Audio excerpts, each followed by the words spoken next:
Testing the ABS sensors on a car using a multimeter. First, locate a connector for an ABS sensor and take it apart. Then, switch on a multimeter to resistance and put the leads into the connector. Well, you may need some extra pins to do this if it's a deep connector like this one. Then, take a reading. On this car it should be between 1.5 and 1.7 kiloohms. So 1.61, steady reading, that's fine, that's a working ABS sensor.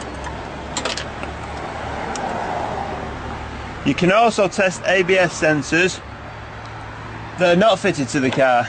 Again, you just put the multimeter onto